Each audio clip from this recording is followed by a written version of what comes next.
Drive Bimwal VS KP Sharma Oli. बैठक गर्नुभएछ उहाँले 900 को केन्द्रीय कमिटी बनाउनु भएछ अनि भन्नुभएछ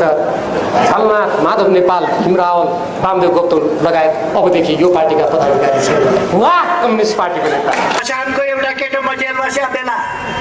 बाटामा हिँड्दा हिँड्दै पुलिसले समातेर ल्याएछ र भेटाएर मैले राजनीतिकरण गरेँ अहिले त कुराकानी सानातिना छैन मान्छेभन्दा कुरा ठुलो छ सुदूरपश्चिममा जन्मेको केटो जति बेला म केन्द्रीय कारागारमा एउटा कलेजको नेतृत्व गरेर गएको थिएँ म 19 वर्षको केटो थिएँ एउटा केपी ओली भन्ने व्यक्ति 23 वर्षको केटो हुनुहुन्थ्यो उहाँ भन्नुहुन्छ अरू नेता भागेर गए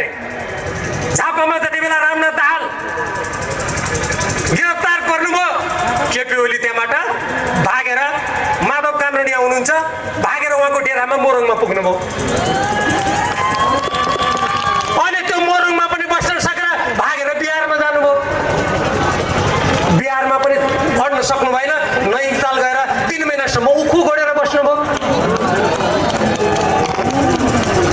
त्यहाँबाट पनि हिँड्नुभयो 11 महिनासम्म उहाँ बेपत्ता हुनुभयो कहाँ सम्पर्कै छैन त्यति बेला त भाग्नुभयो नेपाली जनताले यत्रो मत दिएर 5 वर्षको लागि निर्वाचन गरेको प्रतिनिधि सभाबाट पनि भाग्नुभयो पार्टीको बैठकबाट पनि भाग्नुभयो नेपाली शब्दकोशमा तपाईँ हामी जनताको शब्दमा यस्तो व्यक्तिलाई 1 नम्बरको भगुवा भन्छन् तपाईहरुले यहाँ गाली गर्दै हिँडेका पार्टी छोडेर भागेका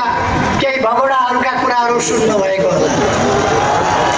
त्यो कुराहरूसँग कुनै तपाईहरु प्रभावित भइरहनु पर्ने आवश्यकता छैन मैले त ठानेको थिएँ सुखानीको जंगलमा बगेको रगतको त्यो उज्यालो उहाँको मन मस्तिष्कमा सधैँ रहनेछ भन्ने ठानेको थिएँ तर कारागारमा बस्दा बस्दा उहाँ बाहिर निस्किँदाखेरि त उहाँले त्यो रगतलाई अलकत्रा पो बनाउनु पर्छ उहाँ खुसी हुनुपर्ने उहाँ दुखित हुनुहुन्छ किन दुखित हुनुहुन्छ थाहा छ यो केपी ओलीले साँच्चै भन्दै हुनुहुन्छ कि अर्को कुनै अनिष्टको लागि उहाँका यी गुलिया शब्द हुन् भन्ने मलाई लागिरह्यो त्यसैले मैले सोचेँ एकातिर विदेशी हस्तक्षेप नाग्नु आज त हाम्रा घरमा आगो लाग्यो आगो खायौँ तर म भन्छु देशमा त प्रगतिशील कम्युनिस्टहरू एकताबद्ध निस्वार्थ रूपमा लागेन